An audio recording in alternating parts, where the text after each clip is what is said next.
যেখানে বাঘের ভয় সেখানেই সন্ধ্যা হয়।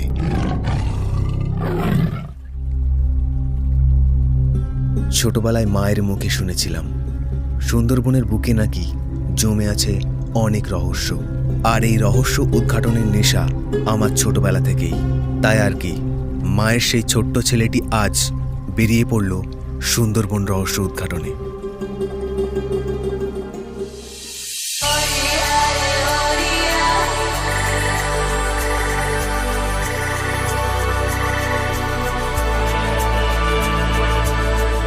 আজকের গল্পে রয়েছে অফুরন্ত খাওয়া দাওয়া আর ভয়ঙ্কর অ্যাডভেঞ্চার, নাবিকের মুখে ভয় আর রহস্যে ঘেরা মা বনবিবির মন্দির। রয়েছে 3 দিনের অপেক্ষায় রয়্যাল বেঙ্গল দেখতে না পাওয়ার ক্লান্তি। দিন শেষে সুন্দরবনের কালো অন্ধকারের গোপন রহস্য, নদীর মাঝখানে হঠাৎ করেই থেমে যাওয়া আমাদের বোট। সবটাই কি তাহলে কপাল, নাকি বনবিবির কোনো অভিশাপ?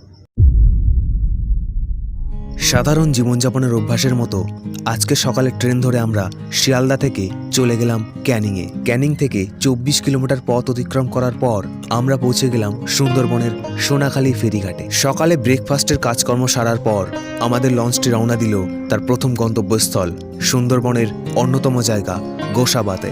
শহরের জেলখানা থেকে বেরিয়ে এসে এই শান্ত নদীর স্নিগ্ধ হাওয়া কি মিষ্টি না লাগছিল। দুপুরবেলা নদীর মাঝখানে এইভাবে খাওয়ার অভিজ্ঞতাটা আমার কাছে দারুণ লেগেছিল। 10,000 বর্গ কিলোমিটার জুড়ে গড়ে ওঠা এই সুন্দরবনের সৌন্দর্য আমরা একদিনে কিছুটা হলেও অনুভব করতে পেরেছিলাম। তারপর সন্ধ্যা নামতেই আমাদেরকে গোসাবার একটা হোটেলে নামিয়ে দেওয়া হলো, আর আজকের রাতটা গল্প আড্ডার মধ্যে দিয়ে কেটে গেল।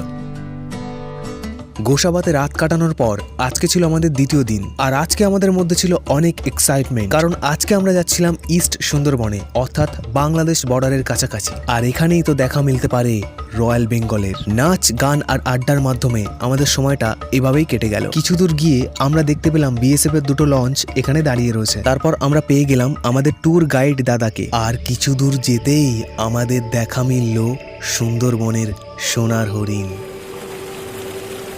একটা হরিণ দেখার পর আমার মনটা আরও ব্যাকুল হয়ে গেল।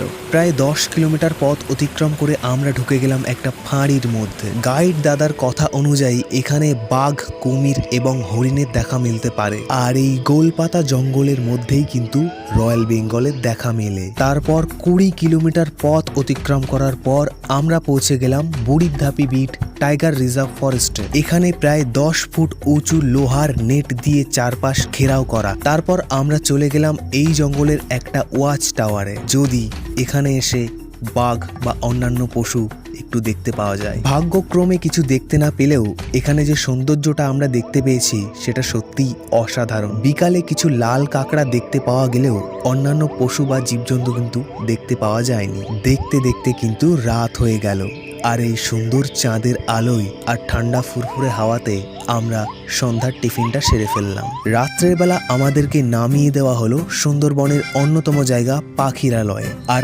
আজকের রাতটা আমার কাছে অনেক স্পেশাল, কারণ আজকের রাতটা আমরা এই লঞ্চেই কাটাবো। আর ইনি হচ্ছেন আমাদের রাঁধুনি, যিনি আমাদেরকে প্রথম দিন থেকে খাবার প্রোভাইড করে যাচ্ছেন। গরম গরম ফ্রাই রাইস আর চিকেন দিয়ে ডিনারটা সেরে ফেললাম। তারপর রাত্রেবেলা এই বড়শি দিয়ে মাছ ধরার পরিকল্পনা করছিলাম। সবকিছু ঠিকঠাকই ছিল, কিন্তু একটাও মাছ ধরতে পারলাম না। আর আজকে আমাদের তৃতীয় দিন, অর্থাৎ শেষ দিন। আর আজকের রাতটা আমাদের সমস্ত মেম্বাররা কাটিয়েছিল এই আপনজন রিসর্টে, যেটা পাখিরালয়ে অবস্থিত। তারপর ধীরে ধীরে আমাদের লঞ্চটি রওনা দিল, আর আমরা এসে পৌঁছালাম সজনেখালি টাইগার রিজার্ভ ফরেস্টে। আর এখানে এসে আজকে আমরা আমাদের গাইড দাদাকে পেয়ে গেলাম, আর এনার অভিজ্ঞতা সত্যিই আমাকে অনেক মুগ্ধ করেছিল।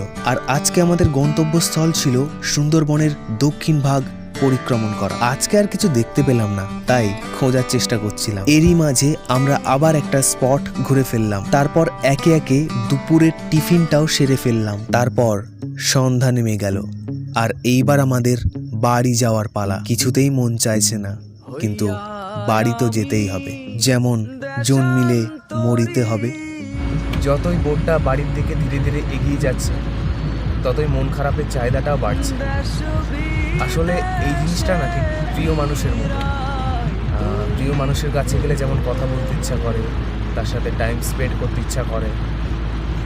এটাও ঠিক ওরকম একটা ব্যাপার, যারা নেচার লাভার আছে তারাই এই ফিলিংসটা বুঝবে। 3 দিনের এই সফরটা যে এইভাবে শেষ হয়ে যাবে হুট করে, আমি মানে বুঝতেই পারিনি কীভাবে যে 3 দিনটা কেটে গেল। যাই হোক, আজকের ভিডিওটা মানে এই ভিডিওটা এই পর্যন্ত। দেখা হবে আবার একটা পরের ভিডিওতে। এই নদীর মাঝখানেই এই ভিডিওটা শেষ করছি, যেহেতু সুন্দর একটা আবহাওয়া, সুন্দর একটা পরিবেশ, তাই আর বাড়ির দিকে গেলাম না, এখানেই শেষ করে দিলাম ভিডিওটা। তো ভালো থাকবেন সবাই, দেখা হবে আবার একটা নতুন ভিডিওতে। Good bye. আমায় দে রে দে ছাড়িয়া